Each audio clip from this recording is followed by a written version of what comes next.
Well,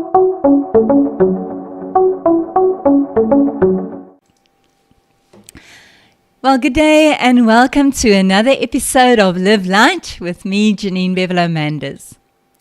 There's a saying that says, attitude is everything. Would you agree? Well, I'd say attitude is almost everything. Are there any Pirates of the Caribbean fans listening? Johnny Depp as Jack Sparrow said it perfectly. He said, "The problem is not the problem. It is your attitude towards the problem. That's the problem." Now, how would you describe yourself? Or maybe I should rather ask those closest to you. Do you have a positive attitude or a negative attitude? Are you a glass half full or a glass half empty person? Or let me put it this way. What's your claim to fame? Are you known for all the awesome things you're for or all the stuff you're against? You know, being against everything is like having a full-time job. It's exhausting and doesn't get you anywhere unless you're secretly training to be a professional grump. But when I have a positive attitude, I just have more energy and I'm a joy to be around and I attract other positive people and I enjoy my work and I reach my goals that I set out for myself. I'm overall a happier and pleasant person. Now, you may have heard the following story, but it illustrates so clearly how attitude just changes everything. Well, at the beginning of the 20th century, there was a successful American shoe company. Due to market changes, sales went down dramatically and an urgent board meeting was held. They suggested a new strategy. It was decided to send 2 salesmen to Africa to determine the market potential for their products. Both salesmen were left by boat for Africa with instructions to make a first survey of the market.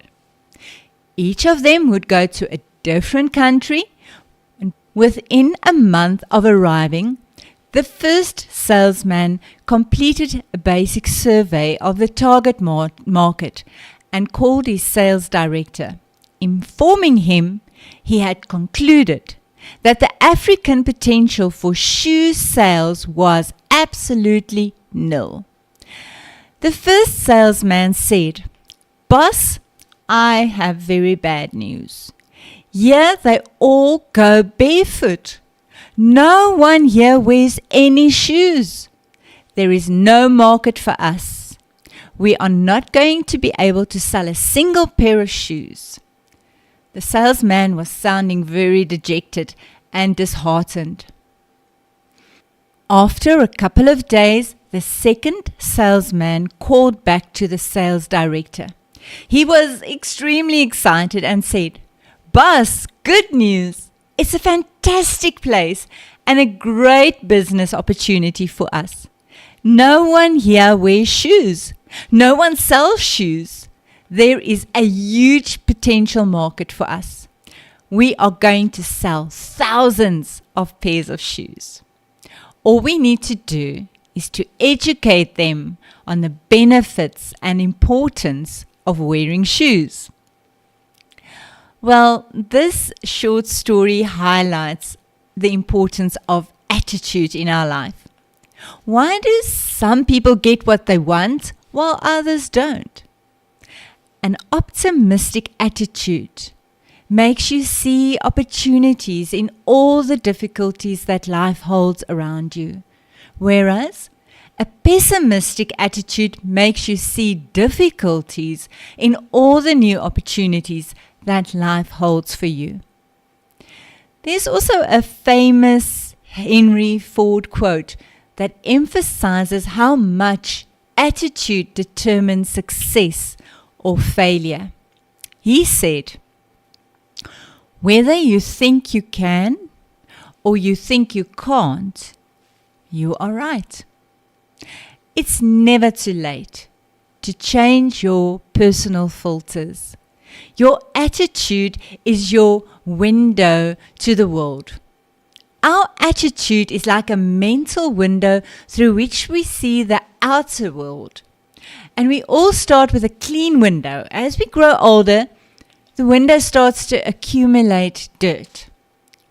Our windows get splattered by criticism from our parents and teachers. Our windows get smudged from peers. Our windows get smeared by rejection. They get soiled by disappointment. They get clouded by doubt. The problem is the dirt keeps building up, and all too many people do nothing about it. They continue to go through life with a filthy window.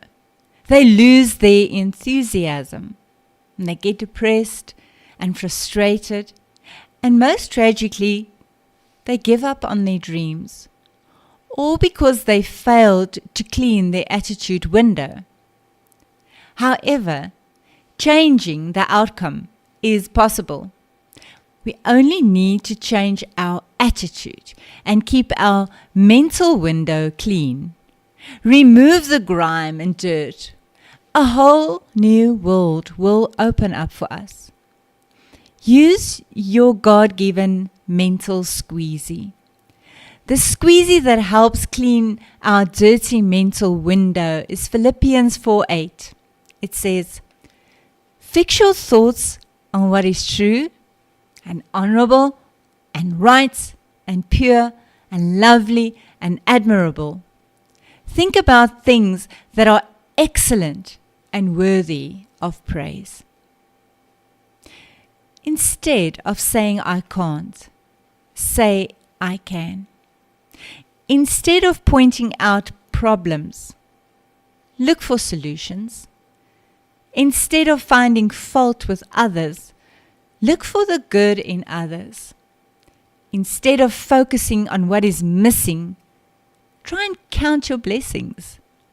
Instead of seeing limitations, see possibilities. Remember, your attitude is your window to the world. Before we end this podcast, I have to quickly tell you this little story before you go. A young couple moved into a new home, and the next morning while they were having breakfast, the young woman looked out the window and saw her neighbor hanging laundry on the line. She commented, "Her laundry isn't very clean. She doesn't know how to wash properly. Maybe she needs better washing powder." Her husband said nothing. Each time the neighbor hung her washing, the young woman made the same remarks. Then, about a month later, the woman was surprised to see beautifully clean laundry hanging on the neighbor's line. She said to her husband, "Look, she finally learned how to wash properly. I wonder who taught her." Her husband replied, "I got up early this morning and cleaned our windows." And that's how life works, doesn't it?